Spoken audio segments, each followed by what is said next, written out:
மயிலாடுதுறை மாவட்டம் தரங்கம்பாடி தாலுகா ஆக்கூர் இரட்டைக்குளம் தெற்கு தெரு பகுதியைச் சேர்ந்தவர் கண் பார்வையற்ற மாற்றுத்திறனாளி ராஜா.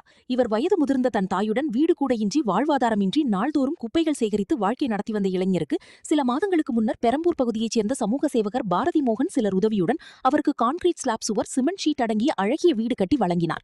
இந்நிலையில் வாழ்வாதாரத்திற்கும் ஏதாவது செய்ய வேண்டும் என்று எண்ணிய பெரம்பூர் சமூக சேவகர் பாரதி மோகன் கோவை பகுதியைச் சேர்ந்த கமலம் நடராஜன் என்பவரின் உதவிக்கரம் கொண்டு தற்பொழுது பார்வையற்ற மாற்றுத்திறனாளி இளைஞர் ராஜாவிற்கு அவரது வீடு வாசலிலேயே அழகிய மளிகை கடை அமைத்து அனைத்து மளிகை பொருட்களையும் வாங்கி கொடுத்து திறப்பு விழாவும் நடைபெற்றது. பாதுகாப்பான ஸ்டீல் அழகிய கடையாக வடிவமைப்பு, அனைத்து மளிகை பொருட்களையும் இலவசமாக வாங்கி கொடுத்து அந்த இளைஞருக்கு வாழ்வாதாரம் ஈட்ட வழிவகை செய்துள்ளனர்.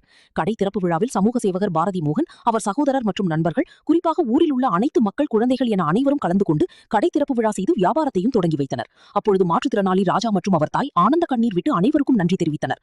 ராஜா இதன் மூலம்தான் வாழ்வாதாரம் ஈட்டுவதோடு தன்னை போன்று கண் பார்வையற்ற மாற்றுத்திறனாளிகள் வழி கிடைத்தால் முன்னேற முடியும் என்பதற்கு முன்னுதாரணமாக இருந்து காட்டுவேன் எனவும் தெரிவித்தார்.